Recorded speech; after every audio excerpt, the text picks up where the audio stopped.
नमस्कार दोस्तों, आप सभी को अंजलि स्टोरी में हार्दिक स्वागत है। वीडियो को अंत तक देखिए, कहानी बहुत ही इंटरेस्टिंग है।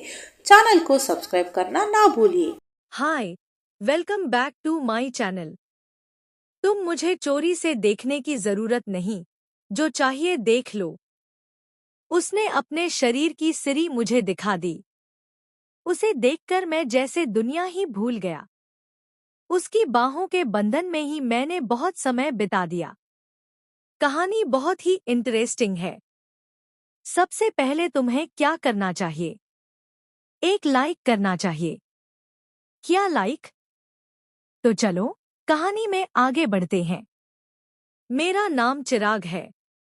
हमारे बड़े पापा का घर हमारे घर से थोड़ा दूर था। शुरू से ही मुझे वहां घूमने की आदत थी, इसलिए मैं ज्यादातर समय वहीं बिताता था। बड़े पापा के घर में अच्छा टीवी और इंटरनेट कनेक्शन था, इसलिए जब भी मेरी परीक्षाएं आती, मैं वहीं रहता था। इसके अलावा वहां मुझे खेलने के लिए उनके बच्चे भी मिल जाते थे। हम सब मिलकर खेलते और खूब मजे करते थे। एक बार मेरी बड़ी बहन यानी बड़े पापा की बेटी की शादी थी। शादी की तैयारियां कई दिनों से चल रही थी, इसलिए मैं भी ज्यादा समय उनके घर पर ही था। शादी का दिन नजदीक आ गया। घर मेहमानों से भर गया था। हर कोई शादी की तैयारियों में व्यस्त था। उस शाम सारे काम निपटाने के बाद मैं थोड़ा आराम करने बैठा था कि तभी बड़े पापा की पत्नी, बड़ी मम्मी, आईं और बोली, चिराग, तुम्हारी अम्मा, बुआ आ रही हैं, उन्हें रेलवे स्टेशन से लेकर आओ। मैंने कहा, अरे, मुझे ही जाना पड़ेगा क्या? उन्होंने कहा, पुट अण्णा, बड़ा भाई थोड़ा बिजी है, बस ये एक काम कर दो प्लीज। मैंने कहा, ठीक है, पर मैं उन्हें पहचानूंगा कैसे? मैंने तो बस एक बार ही देखा है। उन्होंने कहा, उसकी चिंता मत करो, वो तुम्हें पहचान लेंगी। वैसे भी मैंने उन्हें फोन करके बता दिया है। मैंने कहा, ठीक है। मैं अपनी बाइक लेकर स्टेशन की ओर निकल पड़ा। वहां बहुत भीड़ थी। शायद कोई ट्रेन अभी अभी आई थी। मैं वहीं खड़ा होकर आने जाने वालों को देखने लगा। मेरे सामने एक बेहद खूबसूरत युवती खड़ी थी। उसका चेहरा पूनम के चांद जैसा था।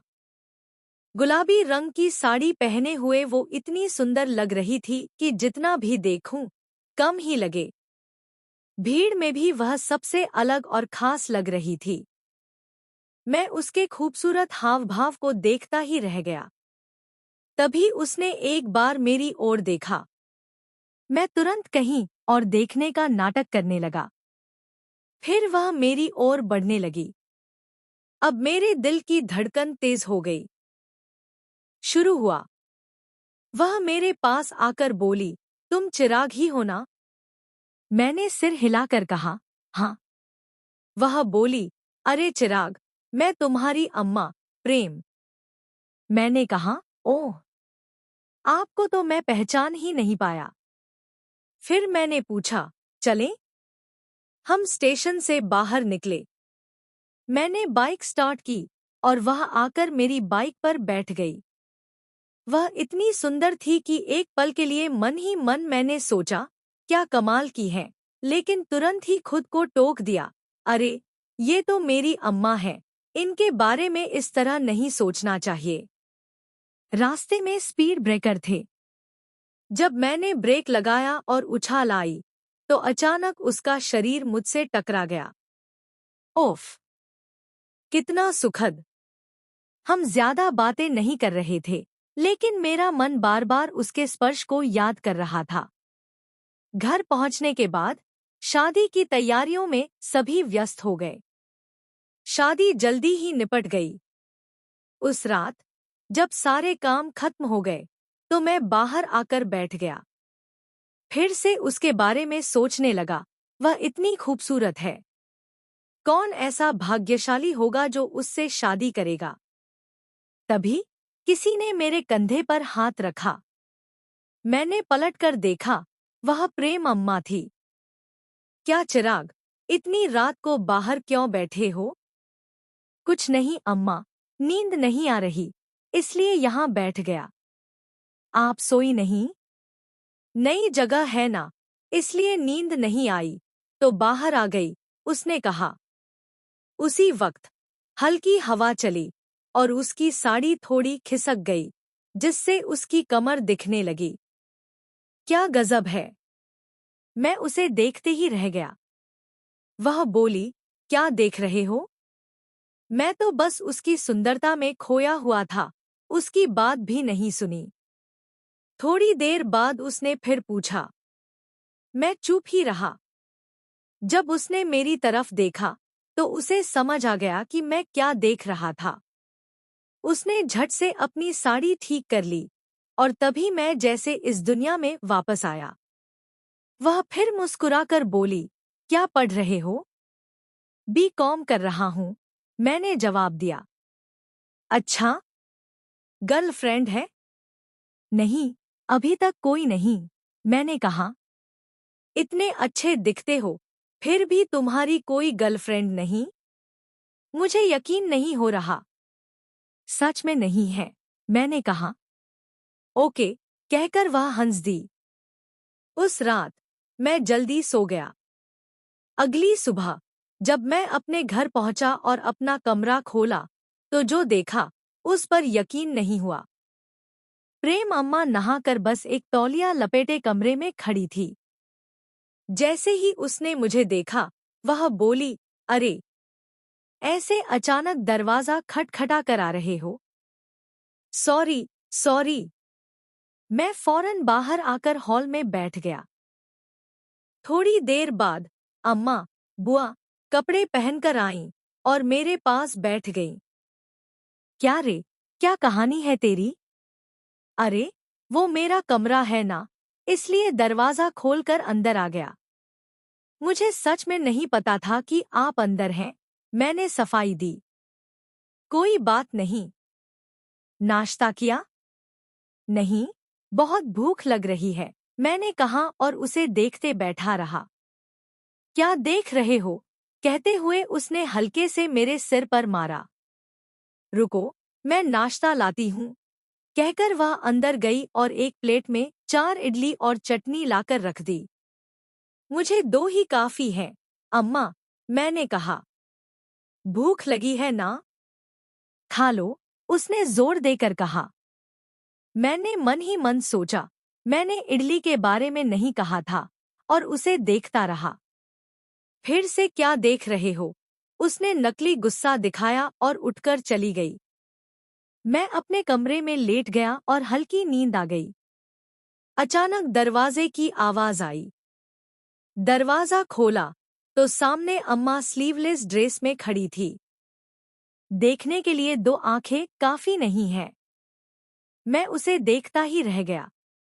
वह भी मुझे देख रही थी। फिर वह पास आई और बोली, तू सिर्फ देखने के लिए ही बना है या कुछ और भी करेगा? वह हंस पड़ी। मैं तुरंत वहां से हट गया। तभी, अरे, अब तक सो रहा है? उठ! माँ ने मुझे जगा दिया। ओह, तो ये सपना था? कितना अच्छा लग रहा था सपना, मैं सोचने लगा। जल्दी तैयार हो, मंदिर चलना है, माँ ने कहा। नहीं अम्मा, थकान है, नहीं जाऊंगा, मैंने कहा और लेट गया। तभी अम्मा, बुआ आई और बोली, मैं इसे लेकर आती हूँ, और माँ के सामने ही मुझे उठा दिया। फिर पास आकर बोली, सिर्फ सोते ही रहेगा? उसकी बात सुनकर मैं तुरंत सतर्क हो गया। चलो, मुझे मंदिर ले चलो, उसने कहा। ठीक है, मैंने कहा और जल्दी से तैयार होकर बाहर आया। वह हरे रंग की साड़ी में देवी जैसी लग रही थी। मंदिर जाते समय रास्ते में ब्रेक लगाते हुए मजा आ रहा था। जब मैंने आईने में उसका चेहरा देखा, तो लगा कि वह भी इसे एंजॉय कर रही है। तभी मेरा आत्मविश्वास और बढ़ गया। मंदिर से लौटते समय उसने एक जगह गाड़ी रोकने के लिए कहा। आइसक्रीम खाते हैं, उसने कहा। वह जगह एक कॉलेज के पास थी, जहां सिर्फ लड़के लड़कियां ही दिख रहे थे। कितनी लड़कियों को यहाँ लाकर आइसक्रीम खिलाई है तूने? अरे नहीं अम्मा, सच में मेरी कोई गर्लफ्रेंड नहीं है, मैंने सफाई दी। क्यों? मुझे अच्छी लगने वाली कोई मिली ही नहीं। नहीं मिली? उसने पूछा। कैसी लड़की चाहिए तुम्हें? अगर आपकी तरह कोई मिलती तो सोच सकता था, मैंने जवाब दिया। मैं इतनी खूबसूरत हूँ? उसने हंसते हुए पूछा। आप मुझे बहुत सुंदर लगती हैं।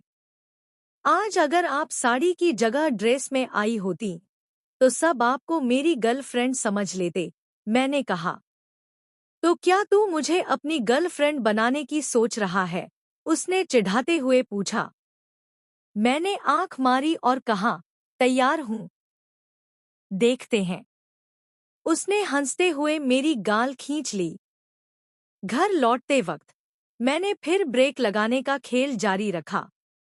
अब वह मुझे कसकर पकड़कर बैठी थी। मैं उस स्पर्श का आनंद ले रहा था।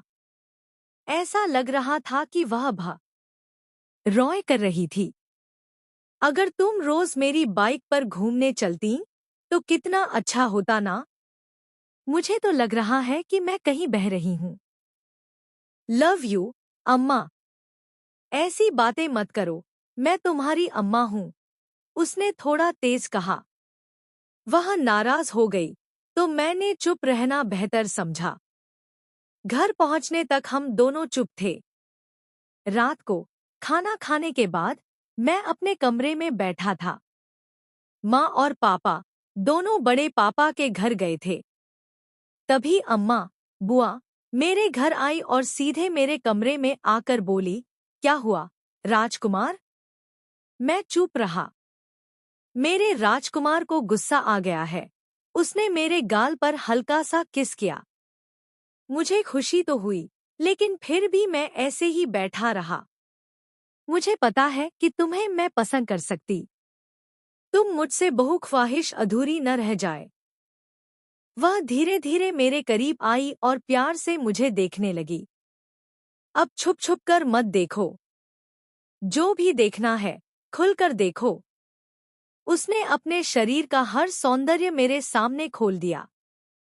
मैं सब कुछ भूलकर उसमें खो गया। उसकी बाहों में बहुत देर तक समय बीतता चला गया। अगले दिन वह अपने घर लौट गई। अब मेरी शादी हो चुकी है, मेरा जीवन अच्छा चल रहा है। लेकिन अम्मा प्रेमला के साथ बिताए वो मीठे पल आज भी यादों में ताज़ा है। कहानी समाप्त।